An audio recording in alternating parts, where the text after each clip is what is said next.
Picture, if you will, an alien. The first thing that comes to your mind, pick some descriptor words. You probably pictured something like this. Small, green, big head, and big eyes. Or maybe you picked something like the alien from Alien.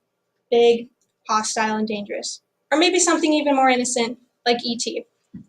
Small and innocent, kind of funny and misunderstood. What I pictured was a broad scope of different possibilities, and the descriptor, real. Today we will be talking about Project Blue Book, the Roswell incident, and Area 51, talking about aliens and their existence. You might want to put on your tinfoil hats for this one in case of aliens, government, or otherwise. Project Blue Book was a project started by the US government from 1947 to 1969. Its purpose? To look into cases of aliens, UFOs, and alien abductions. Now, that might seem fake, but I can guarantee you that this is all real. According to archives.org, the FBI investigated nearly 13,000 claims, 12,618 to be exact.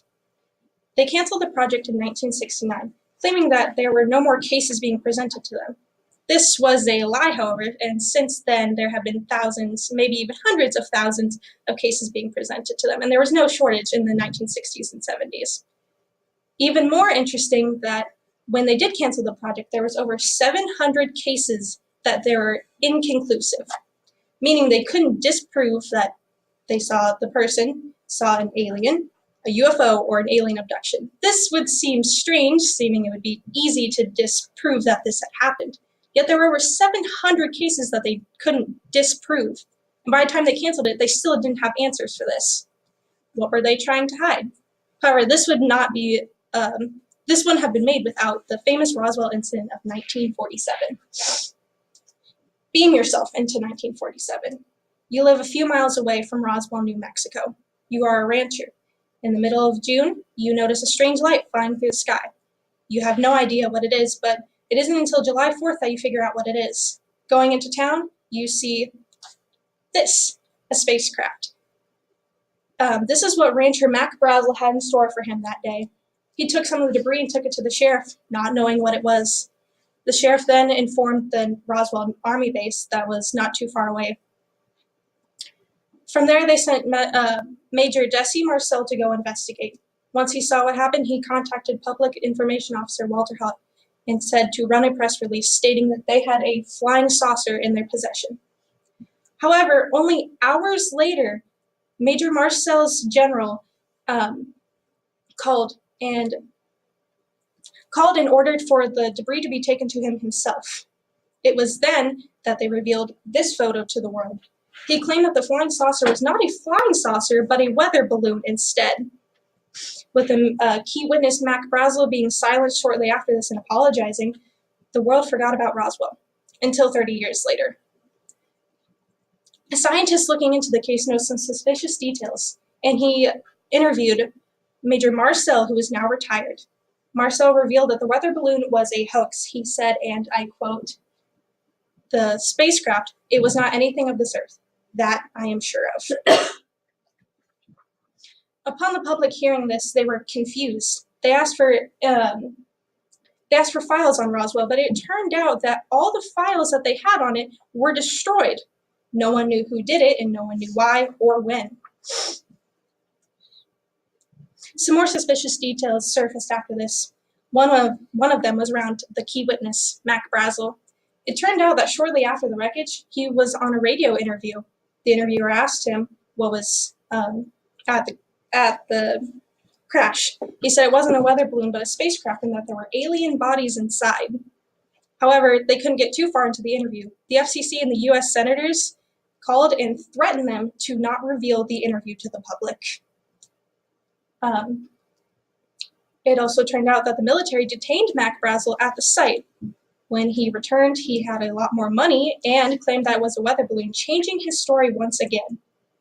The military were also instructed to go into the witnesses' homes that had also seen the crash besides Mac Brazel and go into their homes and look for the debris and take it if they had it. If they were to get in the way, they were required to use lethal force and perhaps kill the civilians to get the debris.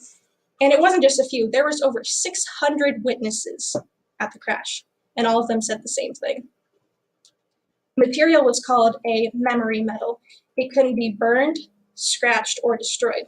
If you held it in your palm, you could ball it up, and as soon as you let go, it would retain its form once again. They said that there was 2 alien bodies inside. They were small, 3 to 4 feet in height, with a large head, large eyes, a hole for the nose, and a slit for the mouth. All of these details add up, and it seems quite suspicious. The government likes to deny what really happened at Roswell, but it is clear that it was a cover-up. In fact, there was a lot more people that came forward besides Marcel. Public Information Officer Walter Haut revealed upon his death that there was a sealed envelope, and upon his death it was to be opened. Inside of it, it said, the actual crash materials at Roswell were substituted with weather balloon materials imposed with Marcel. It was a hoax to cover up what had really happened. Or one of the pilots that worked at the Roswell Army base, he said it was a spaceship. After all these years, I still don't know how that ship flew. There was no engine. Before I go, I'd like to know. Or perhaps the scientist who studied the metal. He said, all we know is that we didn't make it, and it's pretty certain it didn't originate from Earth. Clearly, this was a cover-up, but where did all the information go? Perhaps this and the 700 cases from Project Blue Book were hidden in a secret facility. Could this be Area 51? Area 51. We don't know a lot about it, only that it's extremely confidential. If you are in hundreds and hundreds of feet outside of the fence, if the guards can even see you, they can shoot you on sight. What would require death from hundreds and hundreds of feet away, especially when you can't even see into the building? What are they trying to hide? It wasn't even publicly announced of its existence until 2013, after years and years of denying it. What could they have to hide, and why didn't they let the public know of its existence? Some people who have worked here have even come forward and said after they were fired that there were alien bodies inside, such as the cases from Project Blue Book and Roswell. Now, a lot of people like to say, where's the evidence? Why haven't aliens been to Earth? What if I tell you they were? Maybe even thousands of years ago. Just recently, on Mars, they had found ancient hieroglyphs. Ancient language from the Earth has been found on Mars. How could it possibly get there when we haven't even been to Mars, let alone thousands of years ago? Or in cave drawings, there have been humanoid figures and stars and planets that were depicted in these. Even though back then, without telescopes, they would not have known of some of these planets and stars' existence. Could they possibly know this? And of course, we are going to talk about alien abductions. One famous case is Frederick Valentich. He went missing October 21st, 1978. He was a young pilot, only 20 years old. He had over 150 hours of flying time, and he was doing a routine flyover the sea back into his home of Australia. Upon arriving only an hour or so away from where he was supposed to land, he radioed in to the Melbourne flying service tower. He asked if there was supposed to be any other aircrafts in the vicinity with him. When they answered no, he expressed his distress and said that there was something flying over him. It was described as a silver ship with green lights, and if he would move to the right, it would move to the right. If he slowed, it would slow. It was just hovering above him. When they asked what it was, all he said was, "It's not an aircraft." Only a few seconds later, they heard a scraping sound and a gust of wind as if the door had been opened. Communication was lost and help was sent out, but Frederick and his plane were never seen again. 40 years later, and they still have not found him. His plane was not found in the ocean, nor his body.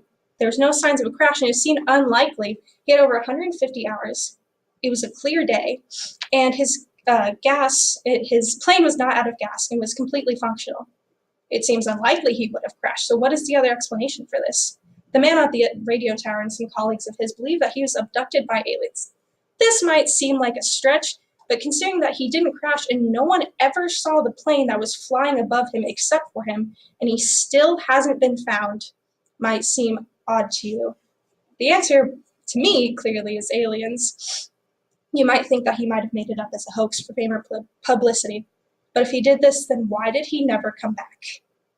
So the next time you picture an alien, I encourage you to expand your horizons.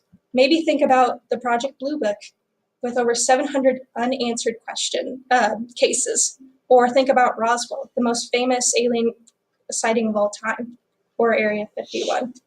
Thank you for joining me, and you are safe to remove your tinfoil hats now.